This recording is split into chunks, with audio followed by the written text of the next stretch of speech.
next lecture on database management systems, in which we will talk about the relational model concepts. A short review: if you remember, we have done the conceptual model, the representational model and the physical model.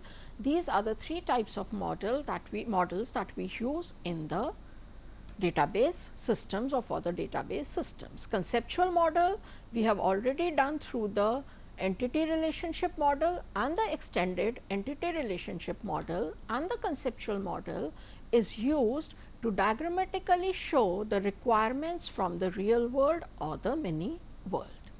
We had said that the representational model that shows that how the data in the database is represented, and in relational database models we use the relational model as the representational model, and the physical model, it is concerned with the physical storage of the data. So, having already done the conceptual model through the entity relationship model and the extended entity relationship model, now we will take up the relational model or the representational model using the relational model. Now, the relational model, it represents the database as a collection of what we call as relations. We have been using tables like this before also, and every time we call them a table or a relation. So, what is a relation? In the relational model, a relation, it is a table which consists of rows and columns.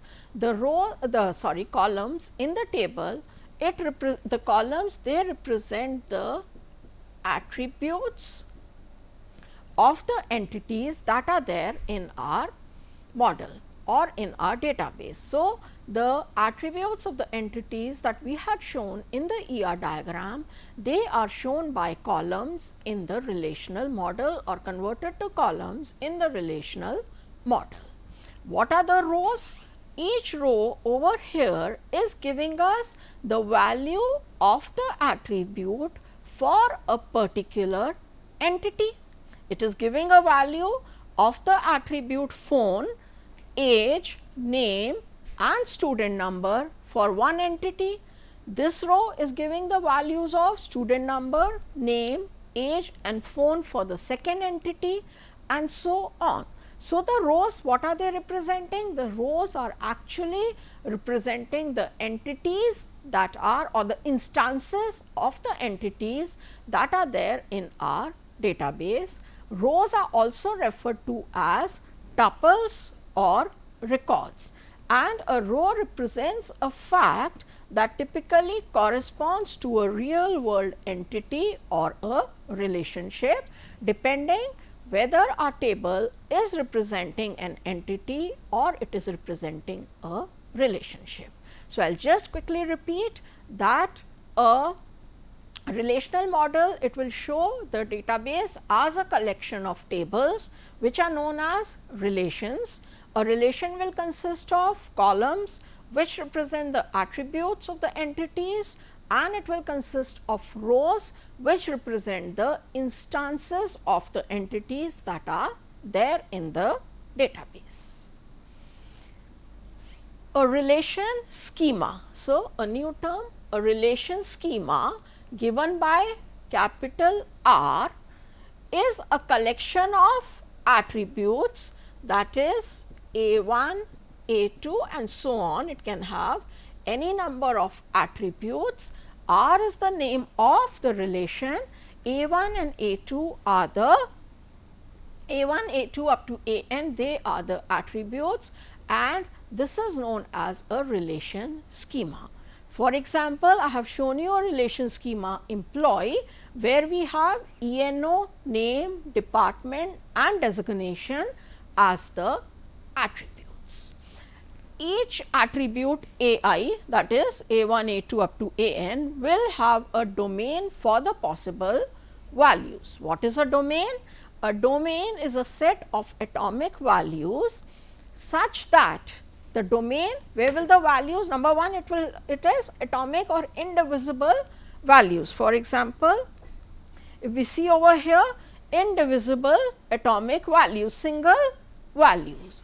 And also the domain is important because the values of the attributes, they will come only from the domain of that attribute. For example, over here if I say that the domain of the attribute student number is integer, then the student numbers can only be integer values. I may not be able to write a student number as A1. Similarly, domain for name if I say is a character string, so the values can only be character strings or strings of characters. Here again if it is integer, the values can only be integers. So, what does the domain specify? The domain tells us that what is the domain or what is the range of values which the attribute can take, and every attribute in a relation will have its own domain, which is described by the data type at the time of creating the relation. For example, if I write a simple command, create table, let me write for this only, employee. We will do these SQL commands when we do SQL, but to create a table we write a command create table employee, then within brackets we write the names of the attributes. We can write ENO and we will write what is the data type of the ENO. Suppose I write number, then I will write what? Name. Data type of the name is, these are the valid data types in our various database systems, varchar, let us say 20 being the length. Then again for department I can have varchar 20 or whatever, and for designation again let us say varchar 5, okay, and so on. So, this is how at the time of creating the relation schema we specify the domains of the attributes, and the attributes can take values only from these specific domains. The degree or arity of a relation is the number of attributes that the schema of the relation has. For example, for the relation student, name, SSN, home phone, address, office phone, age and GPA, the number of attributes is 1, 2, 3, 4, 5, 6, 7. So, we say that the degree or attribute of the relation student is 7. Now, we have just talked of R. What was R? R was a relation schema. That means the relation schema tells us the attributes that are there in the relation. The next term that we will talk of is the state of the relation, which is given by R of R. Small r is the state, capital R is the schema. So, the state of a relation given by R, and it consists of the tuples with the values for each attribute. For example, for this particular relation, the schema will be student number, name, age and phone, and this is the state of the relation where we have actually populated the relation or the table or put data into the relation or the table. So, this is called the state and this is the schema. Now, it may happen that I add one more student to this table, like I have shown over here 107 Anil 22 and his phone number. So, we have added one more student. So, we say that the state of the relation has changed. The schema is still the same. Why? Because the attributes are still the same, but the state of the relation has changed. Why? Because over here we had only 4 rows or tuples, whereas over here we have one additional row or tuple. So, the state of the relation we can say it can change any time due to any insert, delete or modification operation which is performed on it, but the schema of a relation does not change very frequently. It will change generally only when there are requirements from the real or the many world, such as maybe adding a new attribute. So, then we can say the schema may change. Let us say I write over here, I change the phone number of this student to 99999999 or whatever. So, the state has changed. Why? Because a value in the existing relation has changed, the value of the phone number has changed. So, the state has changed.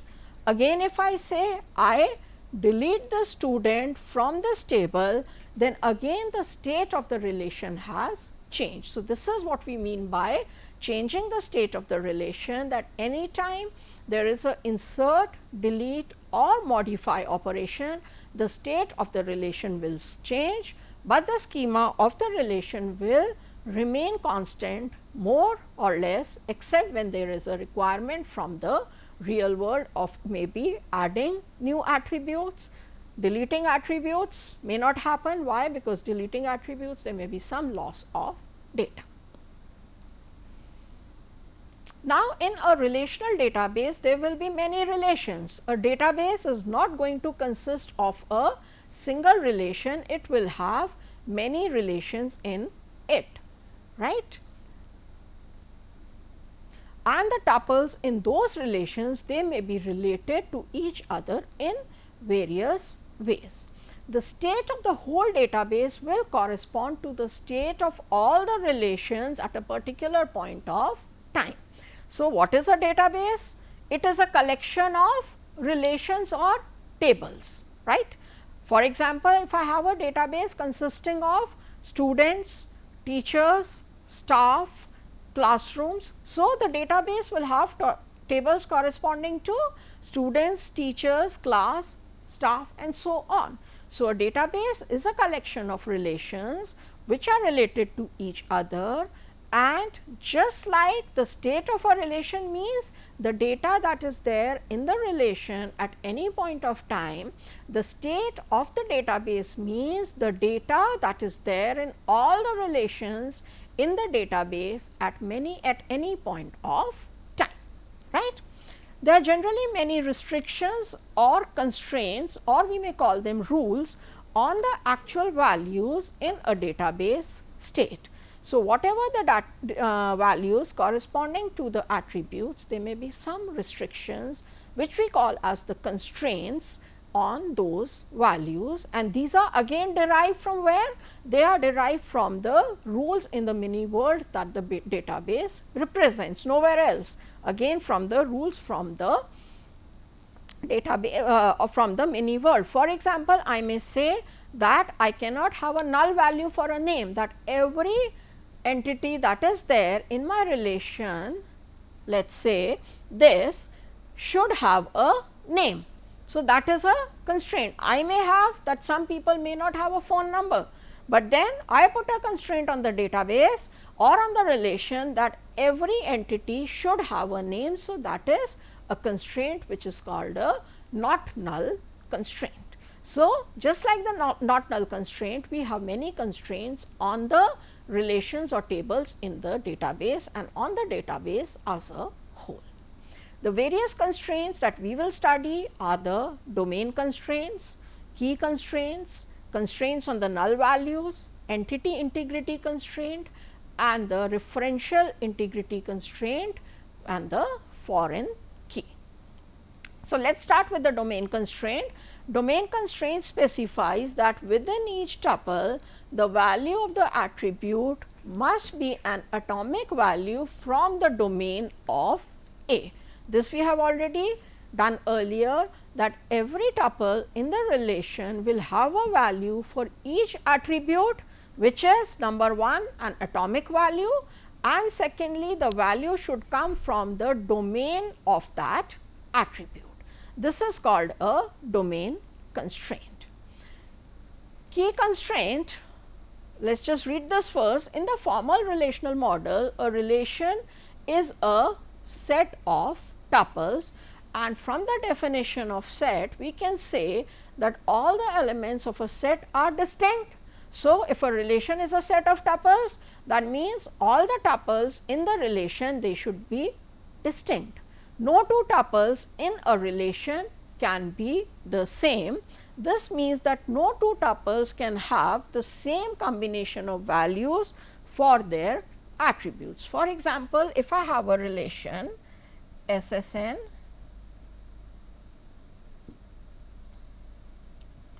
name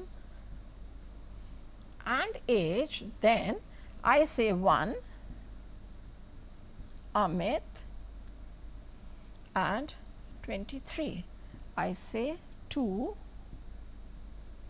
Ajay and 25, and I say 1 Amit and 23. Now, tuple 1 and tuple 2, they are exactly the same, which violates the very definition of a relation, that is, no two tuples can have the same value for all the attributes, or in other words, no two tuples they can be identical, which means we should have some attribute which, or a set of attributes, that is combination of attributes, which should uniquely identify each row or tuple.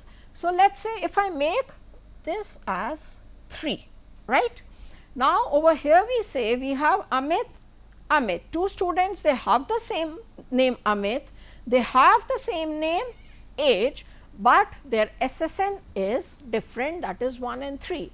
So, this attribute which is SSN, that is uniquely identifying each tuple or each student in this relation, which is a property that is required for a relation by the definition of the relation, that each tuple it should be unique, and for each tuple to be unique we need to have a single attribute or a combination of attributes that will give it a unique value. For example, here the attribute SSN is giving a unique value to each tuple. Why? Because SSN is different for each tuple.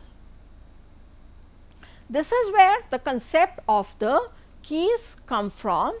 Usually they are subset of attributes of a relation schema R with the property that no two tuples in the relation state R of R should have the same combination of values for these attributes. That is what we have said, that usually there is a single attribute or the set of attributes such that no two tuples should have the same value for these attributes, and only then these attributes they will be able to uniquely identify the tuples. This is what is called the concept of a key, and then we will see what a super key is. Suppose that we denote one subset of attributes by Sk, then any two distinct tuples T1 and T2 in a relation state will have the constraint that T1 Sk cannot be equal to T2 Sk. T1 Sk cannot be equal to T2 Sk.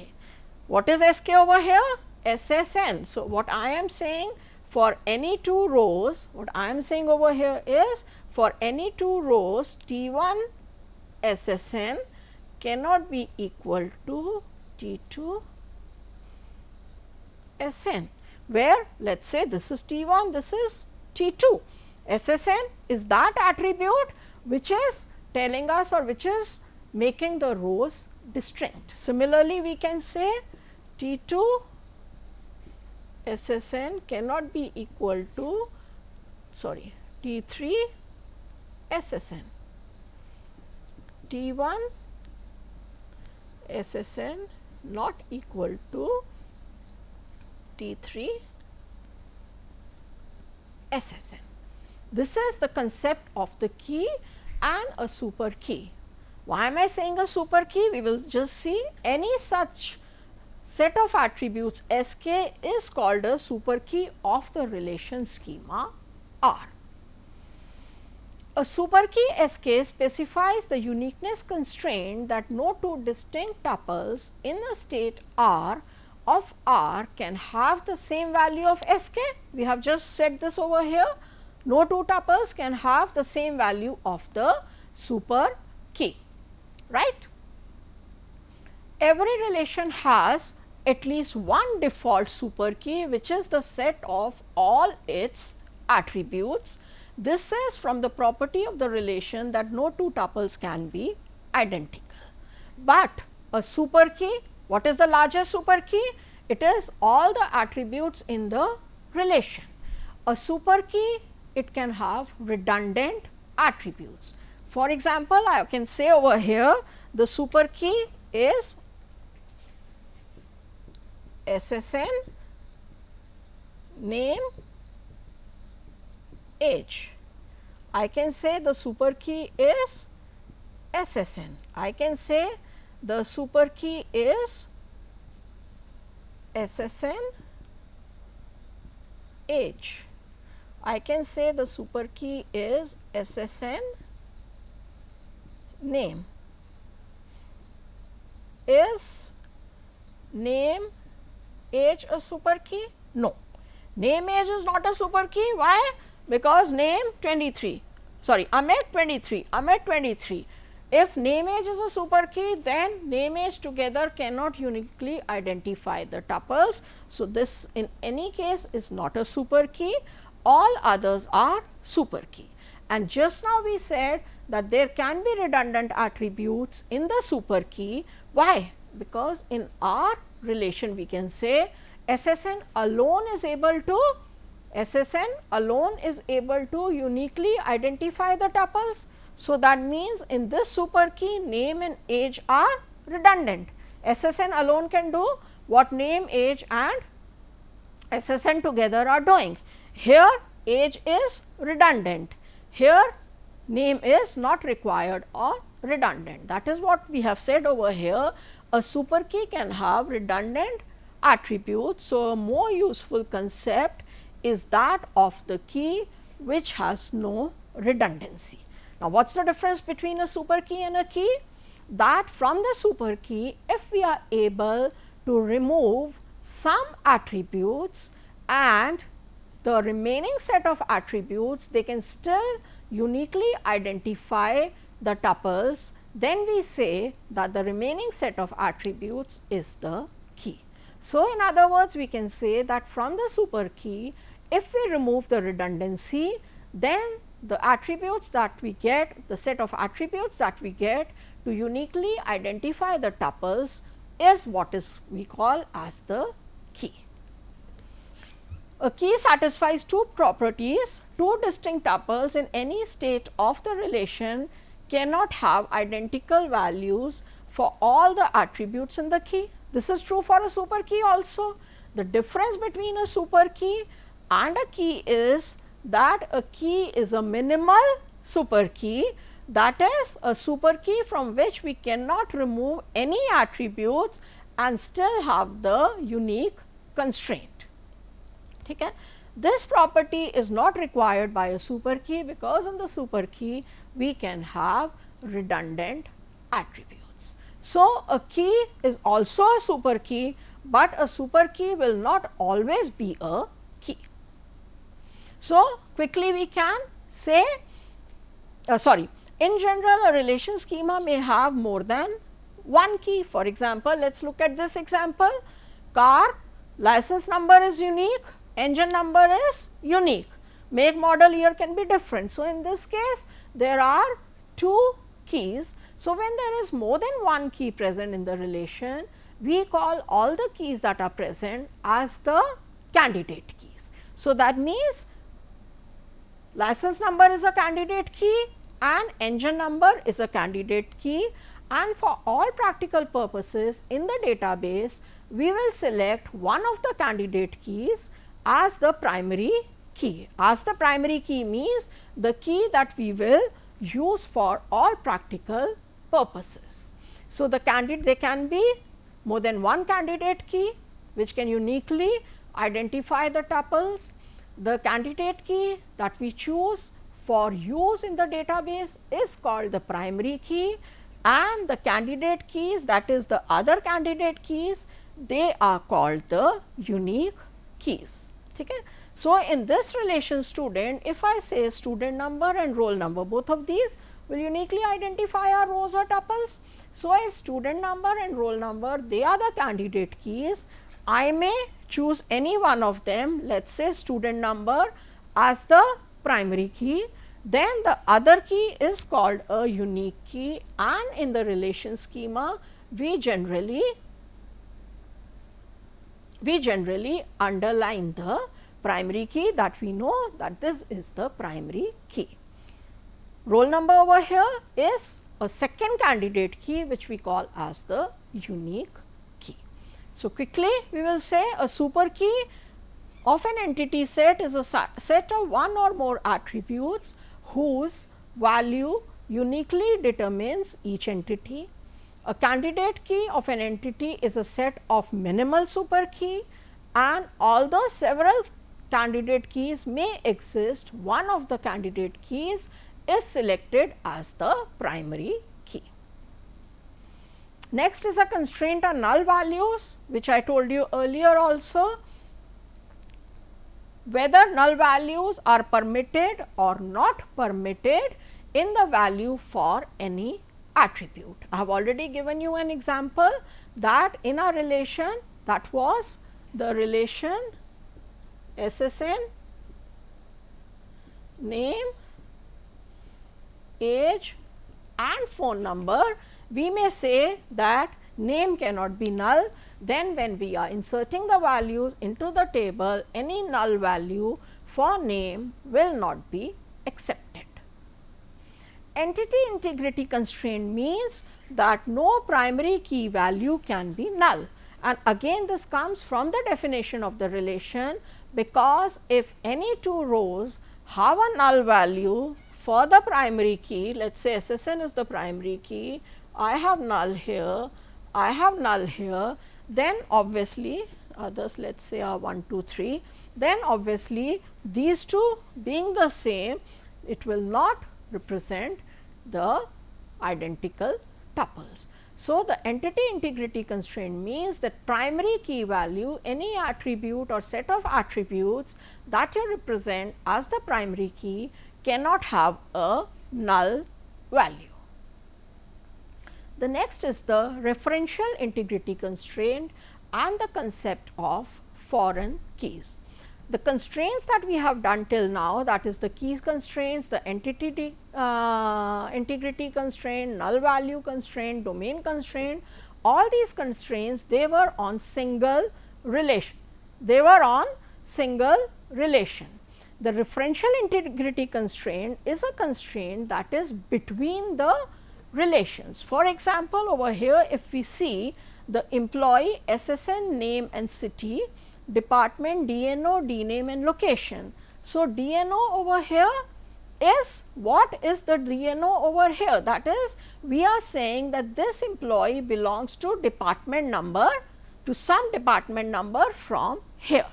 So, from here we study the concept of foreign key, that means in the relation employee, DNO is the foreign key, the domain of DNO will be the domain of the primary key from here, D1, D2, D3, D1, D2, D3. I cannot have D4 over here because D4 is not present over here. So, we say that in a relation there may be an attribute which will reference the primary key of another relation. This is called the foreign key, and obviously this is the primary key. This is called the referencing relation, and this is called the referenced relation. And which is the foreign key? Foreign key is DNO, which is referencing the primary key of the relation department. Okay, this is it. Now, a foreign key can refer to its own relation also. For example, if you remember, we had done employee, a recursive relationship supervises is a supervisor to other employees. So, what we need? We have two roles, employee and that of supervisor. So, we need the ENO for the employee as well as the supervisor. Okay. So, the supervisor over here, this is the foreign key which is referencing the primary key over here, and please see, a foreign key can have a null value, whereas a primary key cannot have a null value. That means, this represents that the employee E2 does not have any supervisor. So, there can be a null value. Let us look at this example. We have the relations in the database: book, publisher, author and review. These are the attributes given. PID over here is a foreign key to publisher, right? AID is a foreign key to author ID. Then ISB is a foreign key to ISBN. RID is a foreign key to author. Look, be careful, we can have a different way name for the foreign key, because when we will create the relation, that is when we will write the create command, then in that case we will say that RID references author. That means, RID references the primary key of author. So, having a different name from the foreign key as with the primary key that it references will not make any difference. Let us quickly do this example. Consider the following database, determine the candidate keys, primary keys and the foreign key. So, the primary key, candidate keys in this are CID and phone, which can be unique, supply ID and GST number unique, item code unique, order number unique. These are the candidate keys. Now, for customer, I can use either CID or phone as the primary key. So, let me use phone as the primary key. For supplier, let me use for customer, let me use CID as the primary key. For supplier, let me use SID as the primary key. Item, there is only one candidate key. So, we will take it as the primary key. We will take this order number as the primary key for order.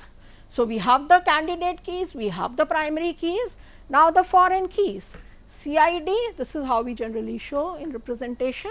CID is a foreign key to customer, that is this CID in order references it will have the values, from the domain of CID.